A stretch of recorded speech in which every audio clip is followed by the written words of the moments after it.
अस्सलाम वालेकुम। आपको पता है कि सूरह रोम पढ़ रहे हैं, उसी को कंटिन्यू कर रहे हैं। बिस्मिल्लाहिर्रहमानिर्रहीम।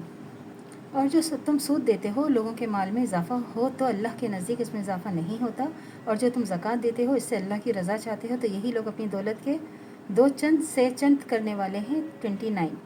अल्लाह वो है जिसने तुमको पैदा किया, फिर तुमको रिस्क दिया, फिर तुमको मारेगा और फिर तुमको ज़िंदा कर देगा। क्या तुम्हारे शरीकों में भी कोई ऐसा है जो कामों में कुछ कर सके? वो पाक है और पाला तर है उनके शिरक करने से। 40। लोगों के अमाल के सबब खुशकी और तरी में फसाद फैल गया ताकि अल्लाह उनको उनके बाज़ अमाल का बदला दे कि शायद कि वो लोग बाज़ आ जाएं। 41। तो आप फरमा दीजिए कि मुल्क में चलो फिरो फिर देखो जो लोग पहले गुजरे हैं उनका अंजाम कैसा हुआ, उनमें अक्सर मुशरिक थे। 42। बस तुम अपना रुख इस सीधे दीन की तरफ रखो, इससे पहले कि वो दिन आए जिसके लिए अल्लाह की तरफ से हटना ना होगा। उस रोज़ सब लोग मुंतशिर हो जाएंगे। 43। और जिस शख्स ने कुफ़र किया तो इसके कुफ़र का ज़रर ज़रूर उसी को है, जिसने नेक काम किए तो वो अपने आराम ही के लिए दुरुस्त करते हैं। 44। जो लोग ईमान लाए और नेक अमल किए तो उनको अल्लाह अपने फ़ज़ल से बदला देगा, बेशक वो काफिरों को पसंद नहीं करता। और अल्लाह उनकी निशानियों में से ये है कि वो हवाओं को भेजता है जो खुशी की खबर देती हैं ताकि वो तुमको अपनी रहमत का मज़ा चखाए, ताकि उसके हुक्म से कश्तियाँ चलें, ताकि तुम उसका फ़ज़ल तलाश करो और ताकि तुम शुक्र करो। 46।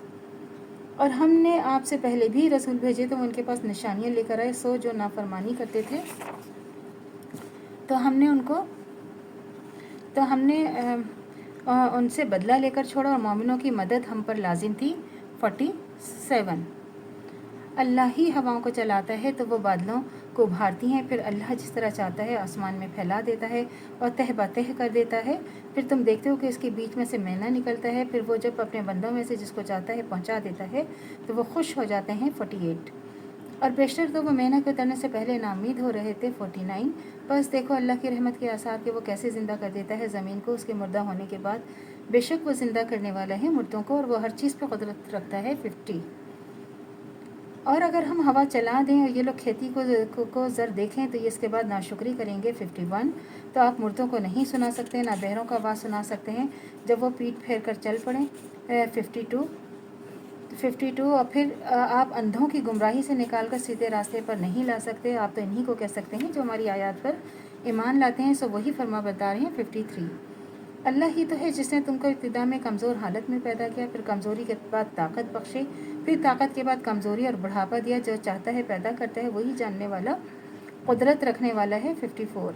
जिस रोज़ क़यामत कायम होगी गुनहगार क़स्में खाएंगे कि वो दुनिया में एक घड़ी से ज़्यादा नहीं रहे, इस तरह वो रस्ते से उल्टे जाते थे। 55। जिनको इल्म और ईमान की दौलत दी गई वो कहेंगे कि अल्लाह की किताब के मुताबिक तुम तो क़यामत के दिन तक रहे हो, तो ये क़यामत ही का दिन है लेकिन तुम इसका यकीन ही नहीं था। 56। तो उस रोज़ ज़ालिमों को उनके उज़र का कुछ फ़ायदा ना होगा, ना उनसे तौबा कबूल की जाएगी। 57। और हमने लोगों को समझाने के लिए उस कुरान में हर तरह की मिसालें बयान करनी हैं, और अगर आप इनके सामने कोई निशानी पेश करेंगे तो ये काफिर कह देंगे कि तुम झूठे हो। 58। इस तरह अल्लाह उनके लोगों के दिलों में मोहर लगा देता है जो समझ नहीं रखते। 59। बस आप सब्र करते रहिए, बेशक अल्लाह का वादा सच्चा है, जो लोग यकीन नहीं करते वो कहीं तुम्हें अच्छा ना बना दे। तो अल्लाह से दुआ करनी चाहिए जो हमारे ईमान है मुत्तदम कायम व दायम रहे, ख़ात्मा बिल खैर ईमान पर हो। इजाज़त दीजिए, अल्लाह हाफ़िज़। मेरे चैनल को लाइक कीजिए, शेयर कीजिए, सब्सक्राइब कीजिए। शुक्रिया।